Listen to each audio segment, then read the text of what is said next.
up, though? Welcome to your favorite podcast, M&B Podcast. Today I'm going to be talking about the Champions League final. It's the Champions League final. Let's go. It was the 2022-2023 Champions League final. Manchester City against Inter Milan. Leading into the game, Manchester City had won the double. They are trying to complete the treble, trying to become the second team in Premier League history to complete the treble after Manchester United in 1990 and 1999, being the only team to have won the treble. Inter Milan had a up and down season in the Italian Serie A. Didn't fight for the Scudetto, finished in the third position, but won the Coppa Italia and open to complete a double of their own, open to win the Champions League for the first time since 2010. It was a crazy start to the match. Everybody was looking forward to the first 11, the team sheet. I was hoping Romelu Lukaku was going to start, given that he has been in a very good form leading into the match. Lautaro Martinez, of course, has been banging in the goals. And Edin Dzeko has been in form, but Romelu Lukaku's form has seemed to pick up at the final stages of the season, leading into the final. Manchester City were on the groove. They had just won the FA Cup final against Manchester United. A week earlier, they had won the Premier League. Though since after securing the Premier League, their form has been up and down, which you can understand given the fact that they don't have much to play for. Their performance against Manchester United in the final was not a sparkling performance, but all that matters was they were able to get the job done. The first 11, when I saw the team sheet, it was what I expected from Pep Guardiola. Gundogan in, Rodri in this time. Rodri starts in the final. Not forgetting the 2021 final against Chelsea, Rodri was on the bench and he didn't get a minute, and there was a lot of backlash at the end of the day at Pep Guardiola when they lost the final due to him overthinking. Rodri was backing from the start. I think the biggest surprise was, which was not a surprise given how good he has been this season, Nathan Ake starting in the final. I think because he just came back from injury, there was a lot of people did not expect him to start, but started the game. Kyle Walker was on the bench, though Pep Guardiola said he had recovered from a leg scare and he was fit to play. Pep Guardiola setting up with his back four with four central backs like he has done throughout the whole season. It was a fantastic game. It was fascinating. Inter Milan as well. Expected them to set up the way they normally set up. Simone Inzaghi has a rotating formation that he uses, and a squad that he uses, which is they have a first 11 that is set, and they have other players that they use for other kind of games. So he played his first 11. Edin Dzeko starting in place of Romelu Lukaku. Edin Dzeko from facing his former team, Manchester City. It was a cagey start to the final. It was what was expected. It's a final. It's a Champions League final. Champions League final involving an Italian team. We know Italians are so good when it comes to defensive play. So Inter Milan was good defensively. I think Erling Haaland had the Champions League final was one of the poorest games I've seen him play. He lost a lot of grand roles. I think the only opportunity he had was in the first half. But it was where he tried to put the ball wide of the goalkeeper, but a nice save from Manana. Apart from that, it was pretty anonymous throughout the whole game. Then Kevin De Bruyne as well getting injured in the first half. That was not part of the script. It was looking like deja vu. It was looking like 2021 Champions League final where he came off injured again, and he had to rely on his teammates to deliver for him. It wasn't a sparkling game. It was typical what I expected, typical final, tactical battle. Inter was so good in the first half, limited Manchester City, made sure Manchester City was not able to play around their pressed aggressively with Barella, with Lautaro. It was more or less like a diamond in the midfield, and Lautaro on one side playing as a winger, Barella as the other winger, and Dzeko as the striker. They disrupted Manchester City flow of John Stones being the extra player, extra man in the midfield, looking for the spaces. He was unable to get those spaces in the first half. It was pretty difficult. Denzel Dumfries was comfortable marking Jack Grealish, And on the other hand as well, Bastoni was tight, and Dimarco as well was getting joy playing against Bernardo Silva. So it was a tactical game in the first half. And second half, there was a bit more. Um, Inter were a bit open. They were trying to eat on the counter, and Manchester City started, I think, finding the rhythm, started getting the extra man in the midfield, but was still not sparkling, was still not their best performance. The goal came in from Manuel Akanji stepping in into the midfield and dropping a fantastic pass to Bernardo Silva.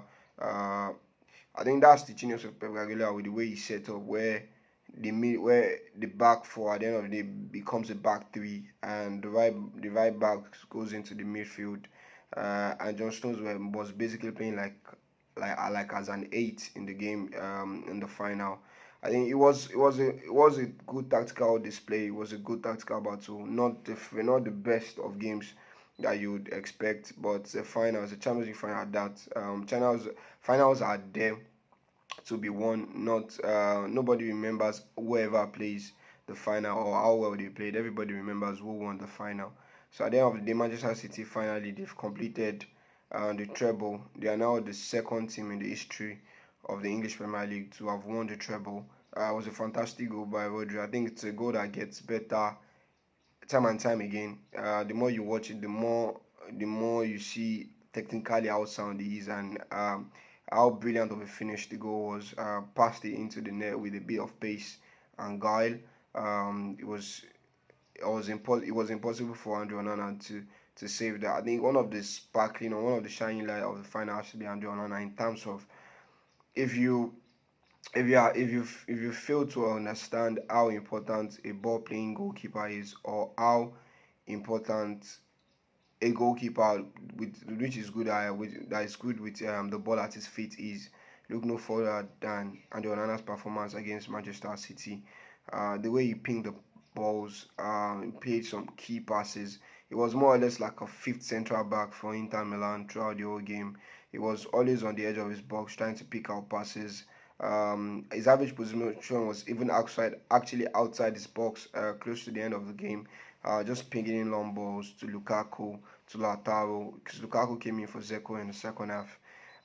It was a fantastic display from him. It got to a point Manchester City were not actually even pressing. At the beginning of the game, they were pressing the goalkeeper, but in the second half, they were not pressing it because they know, like, if you continue pressing, he still has more opportunity to pick out players, and a player was always going to be free because he was that good with his ball. I think a lot of goalkeepers that are good with their feet, they mostly play the ball like long passes, but Onana was able to put the ball on the ground while still playing those long passes. It was a good display from the goalkeeper, and of course, is attracting big interest from Chelsea and a lot of clubs in Europe. I think Inter Milan are in a dire situation financially, so I expect them to cash in if they get a big bid for him. I'm hoping Chelsea could work a deal with Inter Milan for Andre Onana. Maybe loan Romelu Lukaku. Maybe give them Lukaku. Maybe a straight swap deal. Chelsea receiving Onana, Inter receiving Lukaku. That would be a fantastic deal. In the game, I was in the second half. Everybody was looking forward to seeing how Lukaku play. Was a player that was been in good form, like I said earlier, leading into the final, and you expected him to come deliver. And there was, I feel like there are two players Inter Milan fans would want, or Inter Milan teammates would want them to be at the end of those chances that they created, was Romelu Lukaku and Lautaro Martinez. But unfortunately for them, Lautaro had a very poor game. Then Romelu Lukaku had two quality chances to have brought his team back into the game. I think the clearest one was the one, like, it was just three yards out. The only place he could not have nod the ball to, or the only place he should not have nod the ball to, was where he headed the ball at, which was where right in the middle of the goal where Edison was standing. Apart from that, there was the whole goal to him at. He could have, like, picked up his spot, headed the ball into the back of the net. But Romelu Lukaku has had a torrid season, and everything seems to be looking upward for him before the final. He was finally back in his form and playing well. You're not forgetting that was this same season, like the admismal game he had against Croatia in the World Cup for Belgium. He has not had the best of season, and I think Chelsea is going to struggle to recoup the 97 million pounds they spent on him. But I think if Chelsea are able to actually get him off their books, they would be happy to do that because remember Lukaku is on 325 million, 325,000 pounds a week, and he's the highest paid player in the club. So that's a lot of money Chelsea are paying for a player that's not currently in their team. So I know they will be trying as much as possible to try to ship him out. What can I say about Pep Guardiola? I think he's the greatest manager in history for me. He has won everything. The only manager to have won the treble with two different teams, and the only manager to have won the treble two times. He's the greatest of all time. I think people can talk about Sir Alex Ferguson, Lutresco, and all. Still, for me, he's still the greatest of all time because the way he has played the game, the way his team plays the game, the amount of joy, the amount of chances they create, the amount of goals they score, uh, and the level of dominance he has showed everywhere he has been to. He has dominated in Spain, dominated in Germany, dominated in England now. It's the greatest of all time for me, for sure. It's the greatest. Sir Ferguson might actually be the greatest English manager of all time, but Pep Guardiola for me is the greatest of all time. Yes, that man has won 11 titles in his 14 seasons, league titles in his 14 seasons as a manager. What else can you else can you ask for from a manager? For me, he is definitely the greatest of all time. And of course, there's more. He still has more to offer, and this Manchester City team still has more to give. And I feel they are still growing. And Haaland is just 22 years of age. What a fantastic season he has had. For sure, has to be the front runner for the Ballon d'Or right now. Treble, 52 goals. Premier League Player of the Season, FPFA Player of the Season, FW Player of the Season, Premier League Golden Boot, Premier League Champions League Golden Boot. Might actually even still win the Champions League Player of the Season. So for sure, he has had a fantastic season, and hopefully at the end of the day, he might actually just become the best player in the world. Manchester, I don't even have anything to say again concerning Manchester City. I think they have just been sparkling this season. They they deserve to win the titles. They have been, I think, since after the World Cup, they have been on it, winning games. I think they've only lost one game since after the World Cup, and dropped points in like two games since after the World Cup. They have been exceptional. They have been the best team in Europe, and I think finally I'm so happy for them that finally they got the job done. Finally, they got over the line. There's been a lot of people that has been clowning them. There's been a lot of people that have actually said without them winning the Champions League, they can be rated as one of the best squads or best teams of all time. So now I don't think all those haters or all those naysayers, I don't think they have anything other thing to say right now than acknowledging and accepting that Manchester City might actually be the best team we've ever seen in English Premier League because what can you say? They've won the Premier League four times in the last 5 years. They've won the FA Cup twice, won the Carabao Cup four times. They've won the Champions League now. So there's nothing anybody could say, and they are actually in line to win the sextuple because when the new season starts, they still have the Community Shield to play for. They have the UEFA Super Cup to play for. You have the FIFA Club World Cup, and trust me, you can't bet against them not winning those titles.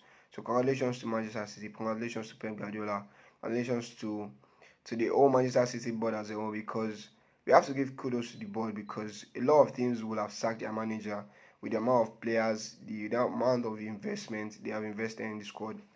And the main reason why the board got Pep Guardiola was for him to deliver the Champions League. And a lot of teams will have been impatient, being that it's been over 4 years since he became their manager and they've still not won the title. So the fact they've still not won the Champions League, so the fact that they are finally able to get over the line, um, I know they must be so they will be feeling vindicated now, and they will be so excited and looking forward to this season. And trust me, right now, I think now that Manchester City has actually won one, I think it's so hard for me. I think it's going to be so hard to stop them. I'm actually seeing them winning like couple more in the next few seasons because that's how good and how strong they are. I think now they know they have the experience. Now they understand how it needs to be done, so they don't have that fear anymore, and they can just continue to thrive off it and continue to win titles. And like Pep Guardiola said, Real Madrid be careful because they're just 13 they're just more 13 Champions Leagues more behind, and they are coming for Real Madrid, like Pep Guardiola said. So congratulations to Manchester City, congratulations to the player, congratulations to the board, and congratulations to them for being the first team to win the treble, first English team to win the treble since 1999, and being the only second English team to ever do that. The way they did it, the goals they scored, the way they played, testament to how football should be played. And congratulations to Manchester City and the squad at large.